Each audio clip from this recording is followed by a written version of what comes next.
Hi guys, I'm Leah, this is Mika, and I'm going to be breaking down how I taught my Dachshund a focused heel. You may have seen us on Instagram. I love to post videos of Mika doing her fancy feet focused heel, where she's looking straight up at me, super engaged, right by my side, super obedient. And I've received a lot of requests to share how I taught her this. So I'm going to be sharing with you how I taught her the focused heel and break down each step of the process. So the first step is one that I think is very overlooked. A lot of people make the mistake of jumping straight to walking.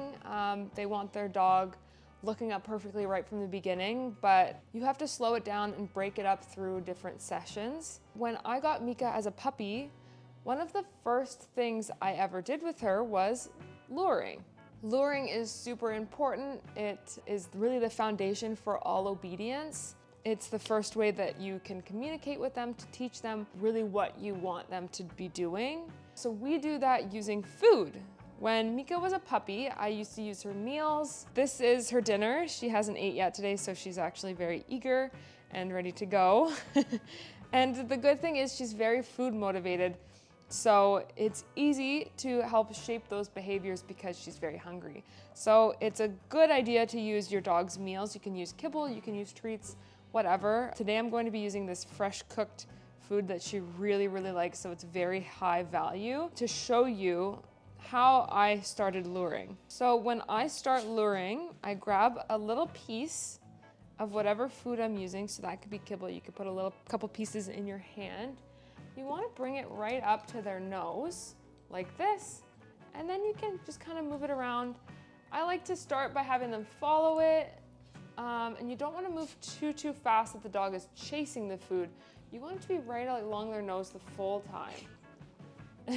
Now she's quite smart, and she obviously knows how to lure, so she's going to be a little bit silly with us, and you can see she's kind of going into a down there. What I'd prefer is that she stays up on her feet. So I like to start with circles. If your dog is maybe not as eager as Mika is, you can take a few steps slowly and then give them the reward. And I don't give it to her right away. I let her kind of work at it with her teeth there. You see that? And that's really the start of it. So I will take her and I'll do S's, I'll do big circles. Eventually, I like to work my way up to getting them to walk forwards and take a few steps backwards. Go, go, go, good, there you go. And then I just give her some of the food. Good job. I also like to practice some ups and downs, so I will lure her into a down, perfect, and then I'll get her up into a sit. They usually call this puppy push-ups. I've heard people call it that before. So we'll do a bunch, down and up. And that's really good. That's how, that's a good way to build the foundation for the rest of our obedience. Eventually, when your dog gets really good at luring, you can do fun things. Like I like to do spins. I think spinning was the first thing I ever taught her. We'll do a few in a row. A little bit dizzy there. Good job, Meek. Good. And then I'll just keep giving her the food when she does what I want.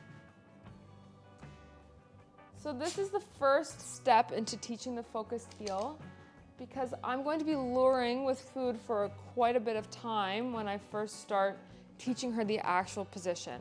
So I want her to be very good at moving her body, especially spinning around, because we want your dog to eventually have rear end awareness, which is the act of spinning their back end around. And that's where spinning comes in really handy.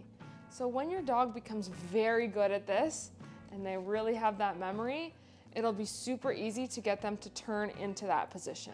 Another tip that I like to give for small dog owners especially is get right down on the floor with your dog. You can see that here I'm on my knees. I'm obviously on the ground on my living room carpet with her. That just makes it a little bit easier to move around because then I'm not bending over, my back isn't hurting.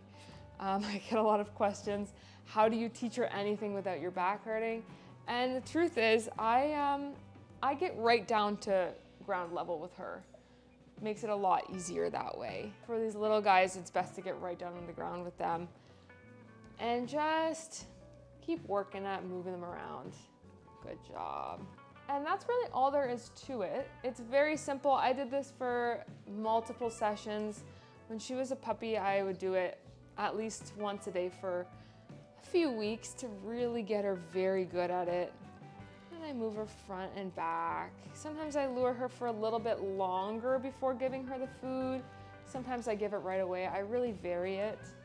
That way she isn't anticipating. She's always trying to follow the food and learn new things and move with what I'm doing. Good, good. Do a little bit of an S curve. We'll change directions. And that's all there is to it. Luring is super fun. I really enjoyed teaching this. I think it's a very fun little thing to do with your dog. It's good relationship building. It's a fun way to give your dog their meals and tire them out a little bit. I just think it's a really exciting activity that you can do with your dog to make training a very, very fun and exciting thing to do. One more spin. Wow, good. And there we go, she did it. And that's all. So that's all my food. So that'll be it for today. Good, all done. And that's the end of our training session. Thank you so much for watching. I hope you stay tuned for the rest of our training series on teaching focused heeling and advanced obedience to your Dachshund. Bye for now.